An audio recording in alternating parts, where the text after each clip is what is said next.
camera's so much heavier than my other camera. So here's the deal, if it's shaky, I'm really sorry. I'm flying to Gen Con today. Today is Tuesday, and last night I did all my research, watched a whole bunch of like top 10 videos, reviews, went through the list a little bit, and I made myself a top 10 anticipated want list for Gen Con, except my list only has 7 items on it, so there you go. So this is gonna be a really short list. I got a pizza for breakfast because I am a champion. So number 7, Potion Explosion by these people, because I can't remember the names and they're in my notebook and it's in my backpack and I don't want to get it. I got my pizza. I'm a happy camper. This table's a little wobbly. I'm sorry, everything about this camera situation is horrible. But that's cool. So number 7, Potion Explosion. The reason I'm interested in this game is because while I do like Bejeweled, but I suck at it, and or Candy Crush, it just has a very interesting mechanic. So if you haven't heard, so what it is there's this like special tray, and the tray has like rows in it to hold marbles, and so you like dump them in the top and then the marbles randomly fall down the tray and you have this like grid of marbles, and on your, and then you have in front of you, you have like this workstation where you have these potions that you're trying to fulfill, like you're trying to create, and you need certain color marbles to do that. And on your turn, all you do is you just pick one marble out of the tray and you pick it up and you take that marble. And then all the other marble, so then once you pick that up, of course, marbles, because of gravity, more are gonna like fall down and fill in the gap that it left. And when the 2 marbles touch, you know, to fill in the gap, if they are the same color, you get all of the marbles of that color from that set. And then if you pick up that set and more connect that are the same color, you get those. So you can like set up these awesome chains, or you can try and trick your opponent into setting up these awesome chains.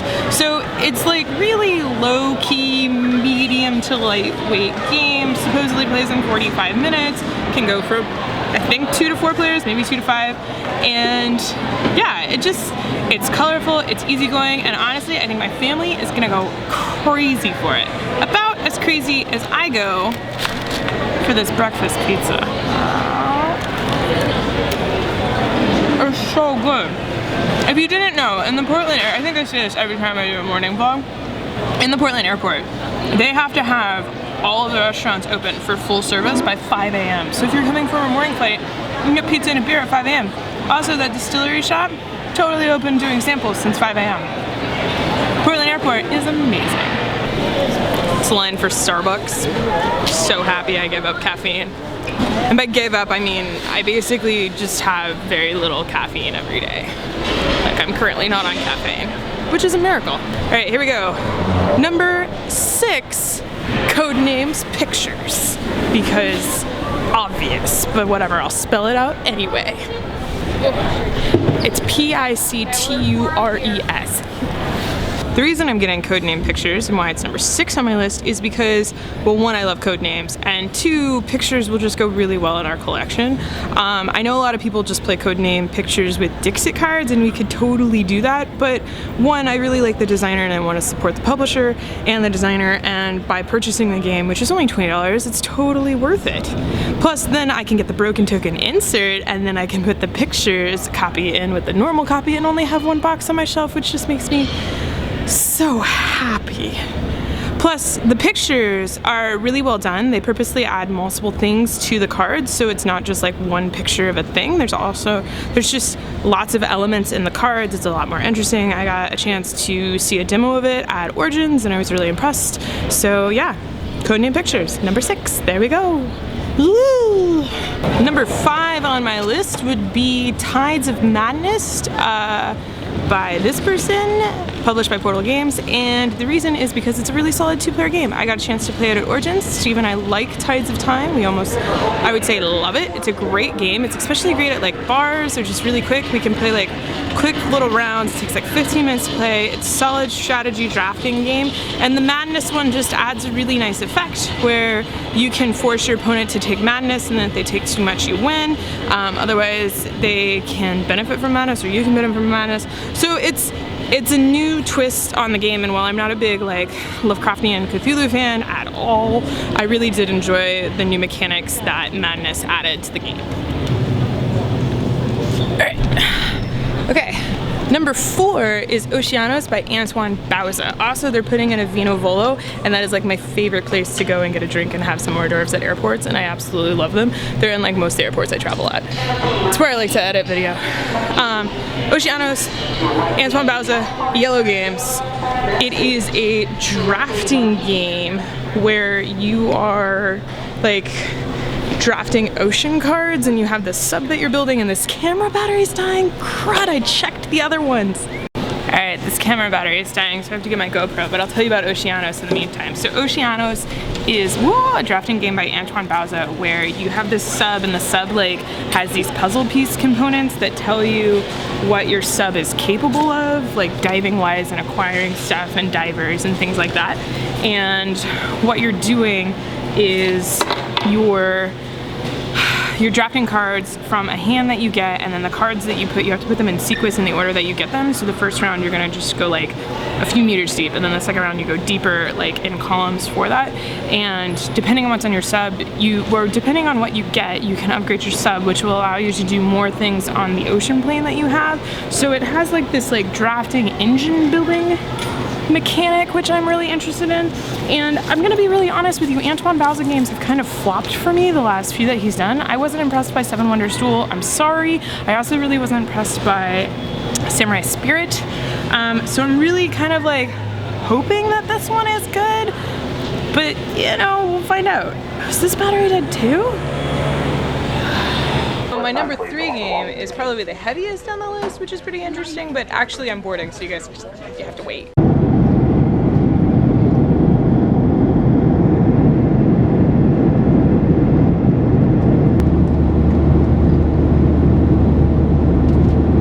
Welcome to Chicago. I think this is Midway, not O'Hare. Yeah, so number 3 is Terraforming Mars, which is coming from Stronghold Games in the US, the US version. It's designed by, I can't remember his name. This game is kind of Steve and Tiffany bait, so there's a lot of Mars games coming out. This one is kind of about engine building to terraform Mars. So you have cards, and you're playing the cards to, you have to buy more cards, and then you have to pay to like use the cards, and the cards can be used as either instant actions, or they can be used to help build your engine up. And so it's an engine building game set on Mars. So Tiffany likes engine building, Steve likes Mars. There we go. It's a heavier title, it's really expensive because Stronghold tends to mark up their games so that they can undersell them. For example, the MSRP is $70, but you can pre-order it right now for 30% off, and spoilers, they do that for all of their games, so it's not really like a surprise. Sorry for letting that cat out of the bag. Got falafel. Alright, so I've been in this airport before, and I vaguely remember trying to record a review in this airport, but it was in a really weird place emotionally, so anyway, maybe I'll do another review, who knows. Okay, number 2. Counting's hard.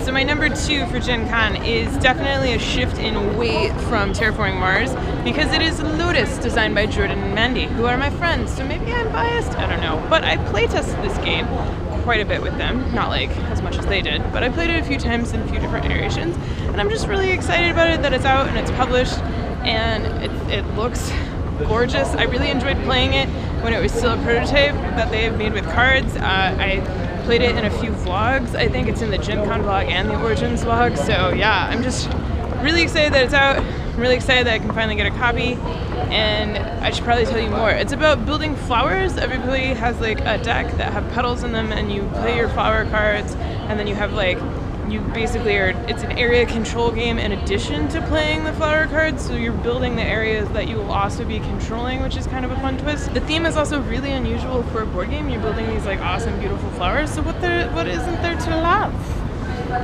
Also, there's totally flowers over there. There's people walking. Hang on, I'll show you the flowers. Okay, flowers.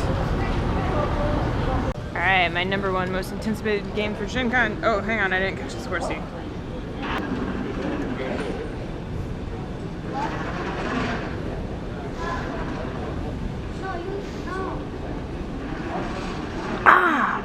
check it, the Indianapolis airport has Pokestops and gyms.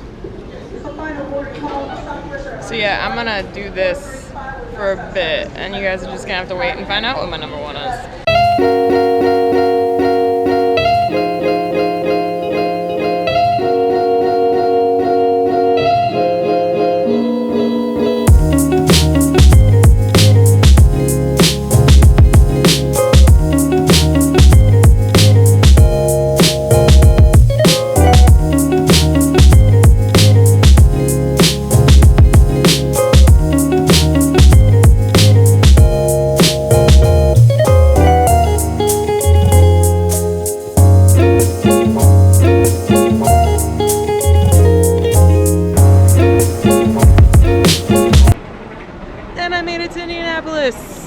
Just in time to tell you what my number one Gen Con pick is.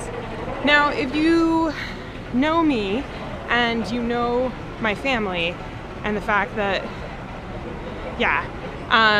you probably know what my number one pick is, but maybe not. It's probably gonna surprise some people.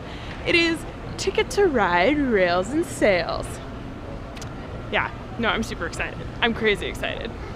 Okay, hear me out. One, Ticket to Ride is a great game.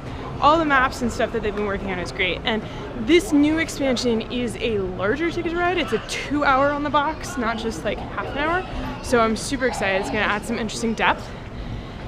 It's rails and sails. It's the whole world. So you have trains that go across continents and you have ships. There's a division of cards, so now you have to pick between drafting train cards or sailing cards. And then they also have like a networking thing, which I already build networks when I play because I like the added challenge. And like, I'm just really excited. I told my mom when I got the press release, and she like immediately, we were driving to my brother's house, and she immediately turned the car in the opposite direction and started going to the local game stores so we could pre-order it. Because, yeah, so of course I'm getting my copy at Gen Con as soon as I can. Steve and I are gonna play, super excited. And then when I go to Colorado next, I will be able to teach my family, and my mom will already have her copy, and yeah, just really excited. Ticket to Ride, Rails and Sails. All that being said, I did the math, and my Gen Con purchases this year are going to be less than all previous years. Steve and I have a new puppy, and the puppy is expensive.